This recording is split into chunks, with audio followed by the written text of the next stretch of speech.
राम राम, जय छत्तीसगढ़। आप सबके मोर यूट्यूब चैनल सत्य साक्षात्कार में हार्दिक अभिनंदन एवं स्वागत हवै। मैं आप सब ला पुनः जबरदस्त समर्थन दे बर, दया मैं रखे बर मोर साथ ओखर बर आप सब ला मैं बहुत बहुत धन्यवाद देवत हूँ। देखो आप, लोकतंत्र के पर्व खत्म हो गए, सरकार बनना शुरू हो गए। मुख्यमंत्री कौन बनी ये मोर विषय नहीं है। मैं जनता के बात करता हूँ, जमीन के बात करता हूँ। लेकिन मोदी जी और अमित शाह जी और नड्डा जी का फैसला ली ये वक्त बताई। हालांकि मोर दिमाग में नाम हवा बोलना मौला उचित नहीं समझाऊँ। आज मैं ये अंक में विश्लेषण करूँ, मैं आकलन करूँ मैं भूपेश बघेल के कार्यशैली और जो 5 साल वो सत्ता कैसे चलाइस, कैसे राजनीति करीस और कैसे कांग्रेस अतका जमीन में सबला मजबूत दिखत। हालांकि मोला मजबूत नहीं दिखत रही से। मैं पिछले 6 महीने से बोलत रहा हूँ कि कांग्रेस चुनाव हार सकती है और भारतीय जनता पार्टी सरकार बना सकती है। तो एक समरी में आपला बताए के कोशिश करूँ, हो सकते आपला पसंद आई तो आप जरूर मोला समर्थन दो कि भूपेश बघेल कैसे कांग्रेस नहीं जिता पाइस, कैसे कांग्रेस हार गए। और मैं सबसे बड़े अगर गलती या मिस्टेक या भूल अगर मानूं तो भूपेश बघेल के कार्यशैली, सत्ता चलाए के ओखर तरीका और राजनीतिक ओखर कार्यशैली, एक विषय पे आज मैं बात कर रहा था। देखो आप, मुख्यमंत्री राहुल गांधी जी ताम्रध्वज साहू जी ला बनाते से, जैसे आप सबला पता है, माहौल पता है। लेकिन टीएस बाबा और भूपेश बघेल जी अड़ गए कि ताम्रध्वज साहू जी मेहनत नहीं किए भाजपा के सरकार के खिलाफ, हम दोनों मेहनत किए, हम दोनों में से एक बनना चाहिए।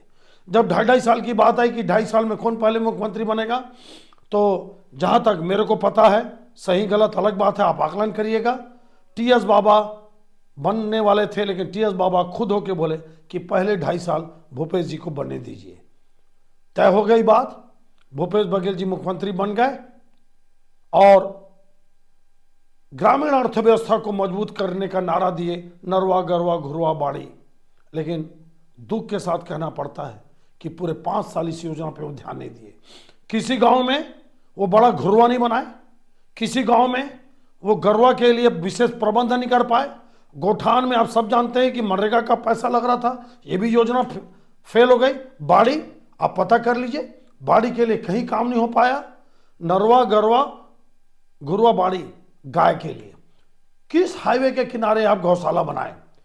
रोड में गायें थी, सब जानते हैं। सैकड़ों गाय आपकी एक्सीडेंट में मरी, हजारों गाय मरी। और बड़ा दुख हुआ कि गौ माता के लिए भी बहुत कुछ नहीं कर पाए जैसा इन्होंने वादा किया था। एक तो बात इन नरवा गुरवा हो गई। उसके बाद क्या हुआ? शराब। इनका वादा था कि हम शराबबंदी करेंगे और बनने के 1 महीने बाद भी भूपेश बघेल जी बोले कि मैं शराबबंदी करूंगा। सीएम बनने के बाद भी बोले। उसके बाद पैसे का जो खेल लोग बोलते हैं, मैं नहीं जानता, पैसे का जो खेल चला नीचे या ऊपर, आप समझिएगा, ये इस पैसे के अंधाधुंध खेल में 20-20, 25-25 कोचियां पैदा हो गया छत्तीसगढ़ के गांव में। इससे गांव की जनता त्रस्त हो गई, दुखी हो गई। महिलाएं खून का आंसू रोने लग गई। एक तरफ इनको दम आने लगा कि हम किसानों का कर्जा माफ कर दिए, अब हमको कोई नहीं हरा सकता। ऐसा नहीं होता। एक हाथ को ही आप, शरीर के एक हाथ को अगर आप मजबूत करते हैं तो आप सोचते हैं कि पूरा शरीर मजबूत हो जाएगा, ये संभव नहीं है।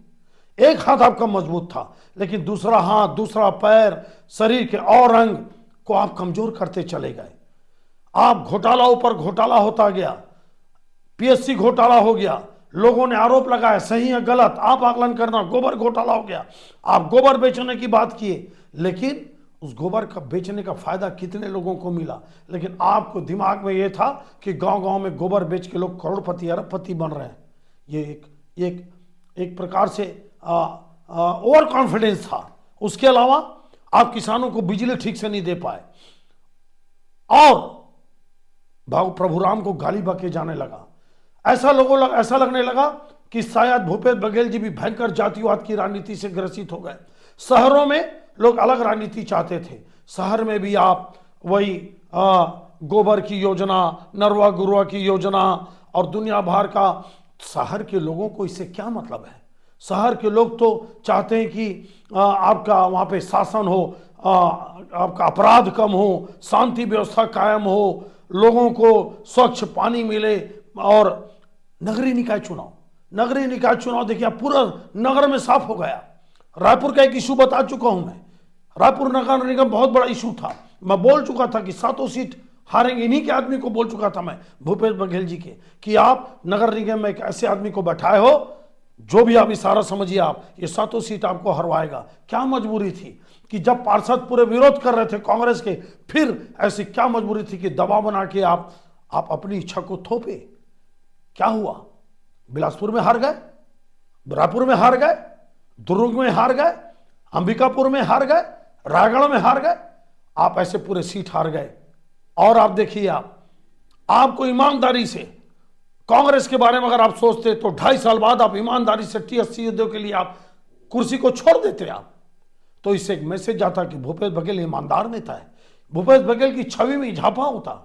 क्या हुआ? ठीक है, आप 2.5 साल और एक्स्ट्रा मुख्यमंत्री बन गए। एन केन प्रकारेण लोग बहुत बोलते हैं कि शराब का 2000 घोटाला हुआ, 2000 रुपए का। ईडी बोलती है, ईडी नाम ली, भूपेश बघेल का नाम ली ईडी अपने आरोप पत्र में। कितना बड़ा दुर्भाग्य कि शराब घोटाला में एक मुख्यमंत्री का नाम आए किसी भी एजेंसी के द्वारा, जिसको सुप्रीम कोर्ट भी सही बोली थी जब इसका विरोध किए थे ईडी का। अगर आप 2.5 साल बाद टीएस बाबा को सीएम पद छोड़ देते तो क्या होता? निश्चित रूप से मैं आपको बोल रहा हूं, 14 की 14 सीट भारतीय जनता पार्टी हारती और कांग्रेस जीतती। कितना मैं आप ईमानदारी से बात करिए, आज नहीं बोल रहा हूं मैं, ये परिणाम के बाद नहीं, मैं पहले भी बोला हूं कि टीएस बाबा को सीएम ना बनाना ये बहुत बड़ा आत्मघाती कदम है कांग्रेस के लिए। इसके बाद ऐसे 4, 5, 10 लोगों की कोठरी बन गई। क्या जरूरत था कि खौरा के आदमी को आप राजनांदगांव भेजे? मैं बोला था, आप सुन लीजिए पुराना वीडियो, चुनाव के पहले पिकनिक मनाने के गए थे आप 15 वहां पे, जबकि हेमा देशमुख बहुत बड़ी नेता थी, महापौर थी, और भी नेता थे कांग्रेस के बड़े बड़े स्थानीय नेताओं को आपने नजरअंदाज किया। ठीक है, प्रयोग कभी कभी सफल होते हैं। क्या जरूरत थी रुद्रगुरु को नवागढ़ टिकट देने की? लोग विरोध किए, कांग्रेस के लोग विरोध किए। मेरी बात छोड़िए, ऐसे 17-18 सीट जीती हुई सीट कांग्रेस पार्टी हार गई। यह भूपेश बघेल जी की रणनीति की हार है, यह भूपेश बघेल की कार्यशैली की हार है। उसके बाद मेरे को बड़े बड़े कांग्रेस के एमएलए बोलते थे कि हमको बड़ा अपमान सहना पड़ता है। एक हेलीकॉप्टर का विधायक जी एक मेरे को किस्सा सुनाए कि हम हेलीकॉप्टर में आए कहीं से, रायगढ़ खरसिया से, और पाटन में हमको भूपेश बघेल के कार्यकर्ता उतार दिए, हमको हेलीकॉप्टर से उतार दिए। मैं क्या बताऊं आपको, ऐसी बातें हवा में उड़ती गई चलती गई, हवा में उड़ती गई चलती गई। भाटापारा क्षेत्र में, बलौदा बाजार क्षेत्र में, रायपुर में आप बोले कि स्काई वॉक बहुत बड़ा घोटाला है, किसको जेल भेजे आप 5 साल में एक भारतीय जनता पार्टी को नेता को जेल नहीं भेज पाए आप, और बोलते रहे आप कि भाजपा घोटाले। क्या किए आप? क्या किए? इतना बड़ा घोटाला हुआ धान का बलौदा बाजार भाटापारा क्षेत्र में, किस भाजपा नेता को आप जेल भेजे? आप पद यात्रा किए। देखिए, ये धीरे धीरे परसेप्शन बनता गया कि भूपेश बघेल जी हठ धर्मता से राजनीति करते हैं। वो कांग्रेस के अपने विरोधियों को खत्म करना चाहते हैं।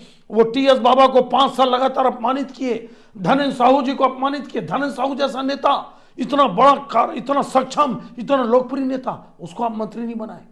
शुक्ल परिवार का अकेला नेता अमितेश शुक्ला जी, बात अमितेश शुक्ला की नहीं है, बात यह है कि शुक्ल परिवार का नाम है छत्तीसगढ़ में। जोगी जी मिटाने की कोशिश किए, नहीं मिटा पाए। भूपेश बघेल जी, आपने अपने मन माफिक सरकार चला। आप ये नहीं देखे कि आपके मन माफिक से, आपकी हठधर्मता से, आपके एकंगी चलने से, कंगू चलने से कितना बड़ा आपको नुकसान हो रहा है। लोग, मैं ये नहीं बोलता कि अमितेश शुक्ला के दीवाने हैं छत्तीसगढ़ के लोग, लेकिन लोगों को ये लगा कि शुक्ल परिवार का अकेला आदमी जो 3 बार एमएलए बनाए, उसको मंत्री क्यों नहीं बनाए? धनेन्द्र साहू जी को मंत्री क्यों नहीं बनाए? ऐसे आप मोहन मरकाम जी को क्यों हटाए? मैं उस समय भी आपत्ति किया था, सुन लेना आप मेरा विश्लेषण, कि मोहन मरकाम जी को 4 महीने के लिए पद से हटाना यह बहुत आत्मघाती कदम है और ये बस्तर की संभावनाओं को खत्म करेगा। क्या जरूरत थी? दीपक बैस ऑलरेडी सांसद थे, एमएलए थे, क्या जरूरत थी? 4 महीने के लिए क्या कर लिए? वो खुद भी हार गए दीपक बैस जी, और इसी मुद्दे पे हारे। याद रखना आप, मैं थोड़ा सा जरूर, मैं बातों को बोलने में अपने स्टाइल से बोल रहा हूं, लेकिन आपको ईमानदारी से बोल रहा हूं। मेरे एक एक विशेषण को आप जाके देख लेना। मैं बोला था कि दीपक बैस जी को प्रदेश अध्यक्ष बनाना यह आत्महत्या खत्म है। आप देखिए, आप सरगुजा बस्तर से कांग्रेस लगभग साफ हो गई, जिसका आकलन मैं कर चुका था। कुल मिलाकर अगर मैं ये बोलूं कि आप क्या किए, अपराध बढ़ता गया, शहरों में अपराध एक बहुत बड़ा मुद्दा बन गया। उसके अलावा भगवान राम को गाली बकना, भुवनेश्वर साहू जी को जब जिहादियों ने मारा चाकू से गोद के, तो क्यों आप नहीं गए बीरनपुर? क्यों नहीं गए? आपको दोषियों को खिलाफ खड़ा होना था, दमदारी से खड़ा होना था। ये धीरे धीरे धीरे धीरे रवि चौबे जी नहीं गए, उस क्षेत्र के विधायक, ऐसा सुनने में आता है। आप देख लीजिए आजू बाजू का झंडा कांड, भगवा झंडा कांड को, भगवा को फेंका गया। आपने जिहादियों के खिलाफ कड़ा एक्शन नहीं लिया। लोगों को यह लगा कि यह सरकार हिंदू विरोधी सरकार है। एक तो केंद्र में वैसे भी कांग्रेस के ऊपर आरोप लगता है कि कांग्रेस पार्टी हिंदुओं के खिलाफ बात करती है, और जो हिंदुओं को गाली बकते हैं, चाहे तमिलनाडु के नेता हो, चाहे बिहार के नेता हो, रामचरितमानस को अपमानित करने वाले लोगों के साथ आप खड़े दिखते हो। कन्हैया कुमार में ऐसी क्या क्वालिटी है जिसने दुर्गा मां को गाली बका? जब 76 हमारे सीआरपीएफ के जवान बस्तर में शहीद हुए, तो यही कन्हैया कुमार जैसे लोग जश्न मनाए थे जेएनयू में। ये सब बातें धीरे धीरे धीरे धीरे हिंदुस्तान के लोगों में घर कर गई। लोगों के दिमाग में गया कि ये नतीजा देख लो, नतीजा देख लो। रायपुर की 7 सीटों के हारने की मेरा आकलन था। मैं भूपेश बघेल के बड़े सलाहकार को बोला कि आप नगर निगम में जो फैसला किए हो, ये आपको 7 सीट हराएगा। अलग अलग मुद्दे हैं, सरगुजा से, बस्तर से लेके, कवर्धा से लेके, आप देख लीजिए, आप महासमुंद से लेके, आपका रायगढ़ से लेके, बहुत सारी बातें हैं, बहुत सारे इश्यूज हैं। भ्रष्टाचार पे लगाम ना लगाना, खुद मुख्यमंत्री का शराब घोटाले पे नाम आना, कोयला घोटाले पे इनके करीबी लोगों का, इनके निज सचिव का जेल जाना, उसके बाद महादेव सट्टाएब, ये सब बातें इतनी भयंकर फैली। और खासकर शहर में अपराध का बोलबाला, धर्म के प्रति देखिए, हर व्यक्ति अपने हिसाब से वोट डालता है। कोई धर्म के नाम पे वोट डालता है, कोई किसान के नाम पे वोट डालता है, कोई अपराध के नाम पे वोट डालता है, कोई नाली के नाम पे वोट डालता है, कोई रोड के नाम पे वोट डालता है, कोई जाति के नाम से वोट डालता है, और कोई अपने सगे संबंधियों के नाम पर वोट डालता है। आप पूरी तरह से भूपेश जी माफ करिएगा, आप एक अच्छा नेता होने के बाद भी आप सत्ता संभाल नहीं पाए।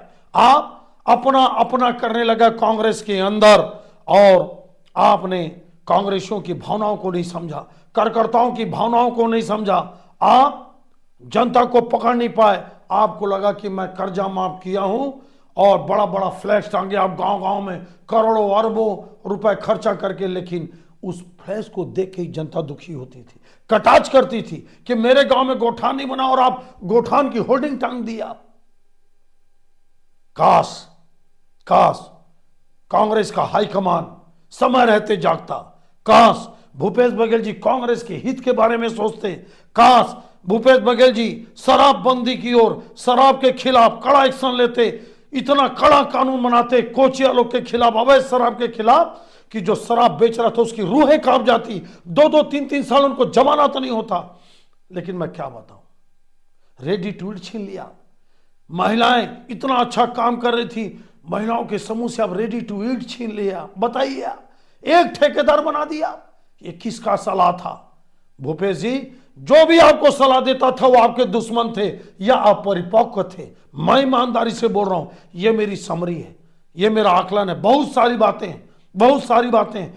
आप समाज में अन्य लोगों को जोड़ने का काम नहीं किए।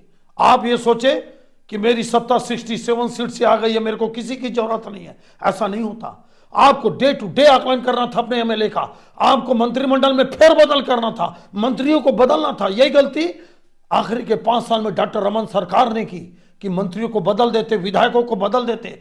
लगातार आप देख रहे थे कि पहली बार जो जीता वो 8 में कम वोट से जीता, फिर 13 में कम वोट, फिर उसी को टिकट मिल गया। कुल मिला के आपको मैं बताऊं कि ये भूपेश बघेल की कार्यशैली, राजनीति का परिपक्वता और शासन में पकड़, शासन में गलत शासन चलाना, सत्ता का दुरुपयोग करना और कांग्रेस पार्टी के अंदर मनमाना करना, अच्छे नेताओं को मंत्री ना बनाना और बस्तर से लेकर सरगुजा तक बड़े बड़े नेताओं को प्रताड़ित करना, आपके लोग, आपके करीबी लोग ऐसा व्यवहार किए बड़े बड़े नेताओं के साथ।